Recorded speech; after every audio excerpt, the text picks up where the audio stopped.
Sir, दशहरे का त्यौहार आ रहा है, देशवासियों के लिए क्या कहना चाहते हैं?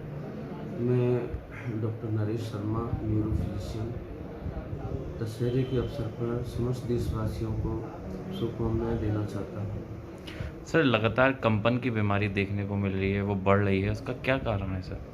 देखिए, कंपन अलग-अलग एज ग्रुप में अलग-अलग वजह से होता है।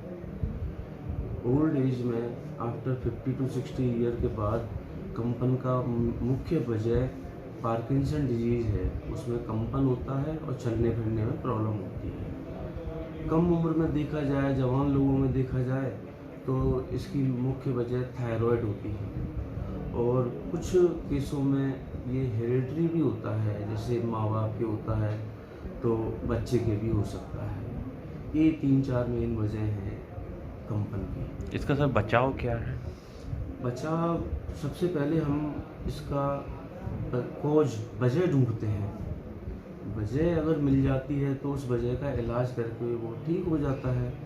अगर वजह नहीं मिलती है तो सिम्प्टोमेटिक ट्रीटमेंट हम स्टार्ट कर देते हैं, तो जो पेशेंट है वो अपनी ज़िंदगी आराम से जी सकता है। सर, ऐसे ही बताते हैं कि सिर दर्द भी बहुत ज़्यादा बीमारी जो है वो बढ़ती चली जा रही है, उसके लिए सर क्या करना चाहिए? देखिए, आजकल हमारी लाइफ़स्टाइल बहुत चेंज हो गई है।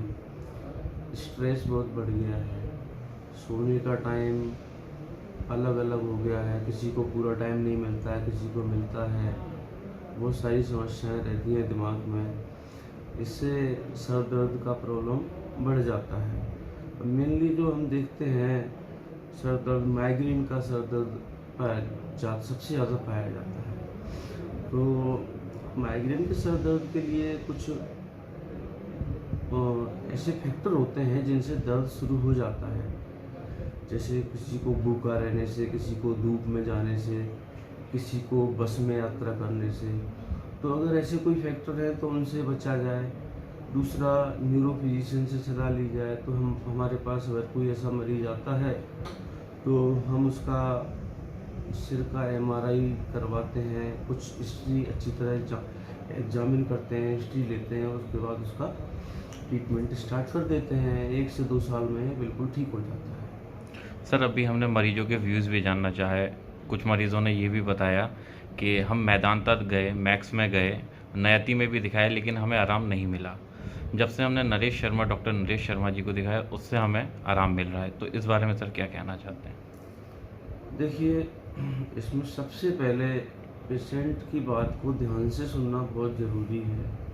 अगर उसके सर दर्द हो रहा है तो मैं सर दर्द के बारे में अच्छी तरह हिस्ट्री लेता हूँ पेशेंट की।